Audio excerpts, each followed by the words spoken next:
We will do anything and everything for the health of our kids. We structure our homes, meals, and schedules to keep them from getting sick, anxious, and overwhelmed. We do our absolute best, but no matter how hard we try to prevent it, big life events and milestones or changes can keep our kids from conquering life with ease.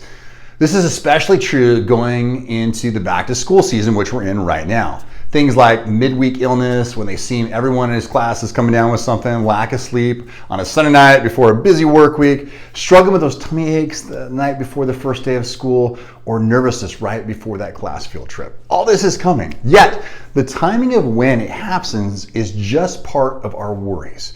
As parents, we just want to know the best route to take, right? What will be the most beneficial for our kids? Should or shouldn't I use medication for this? Why can't they fall asleep earlier? I know they're tired. Their diet could be better. Is that a problem? These are all questions we ask as parents, right? So parents, if you've had this internal struggle, you most definitely aren't alone. We all seem to be looking for answers that are drug and medication free that actually work. I know, emphasize and actually work. Integrating with thousands of these families going over these last years, we have found a simple answer to both questions: how to go medication free and get results. So here's the answer. Focus on the correct health pillars in sequence of what the body needs. Did you catch that? And it will learn and grow into a fine-tuned, resilient, well-regulated, healthy kid.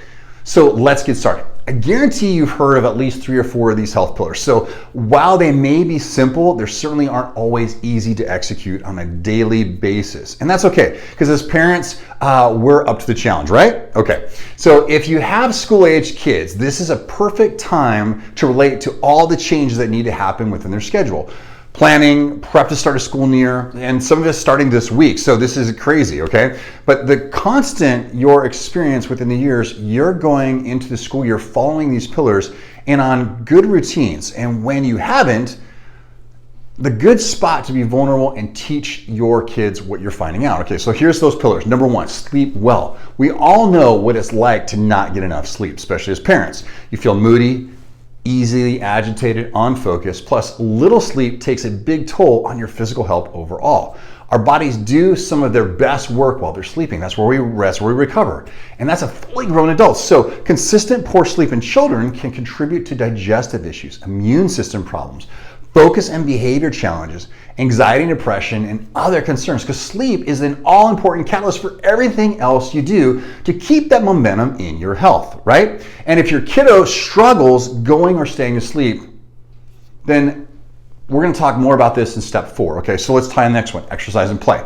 Now, it's super hot here in Texas, so we'll get in this. But if you think that all back to your childhood, it was rare that you weren't playing outside, moving constantly during the daylight hours. The truth is we didn't have anything else to do. iPhones, live streaming, Nintendo, Switch, they weren't created. We had to build forts, ride our bikes through town, climb trees, make mud forts. I promise this is not trying to make anyone older or feel older in any ways, but we're already seeing that so much change has taken place in the last 20 years.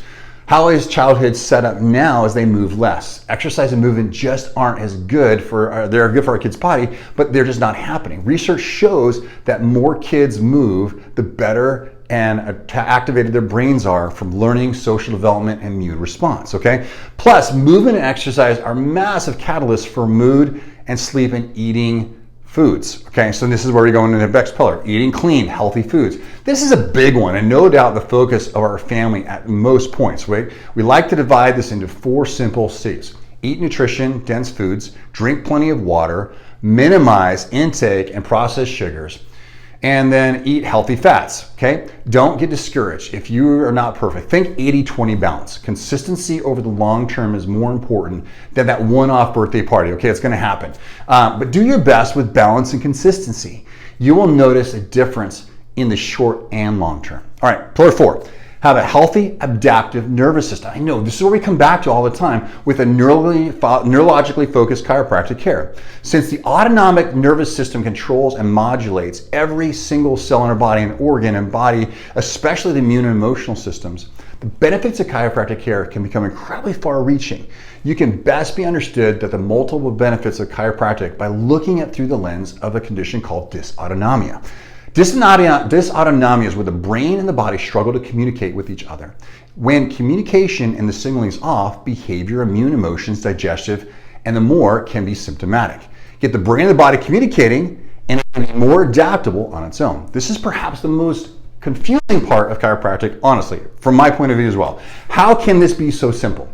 Most parents are so used to the current medical system where there's a different specialist for every kind of issue that's going on, from ENT, GI, neurology, okay, which is good on some levels, but it's all disconnected. And none of them seem to communicate well. In contrast, that's exactly why chiropractic care focuses on the nervous system. The central autonomic nervous system are the air traffic control for the entire body, making a healthy nervous system the key to signaling catalyst for the immune system and all else. Okay, why are these the pillars? And why focus here and first? Well, besides the details outlined above, they are the foundations for everything that follows. And it can add it in with supplements, smoothies, and oils you want. But if sleep is off, your body isn't moving the nervous system into and out of fight or flight. The body can't use the good. So your adding is so full of potential, but if we aren't getting to that core, then you're seeing there's a crack in the foundation, okay?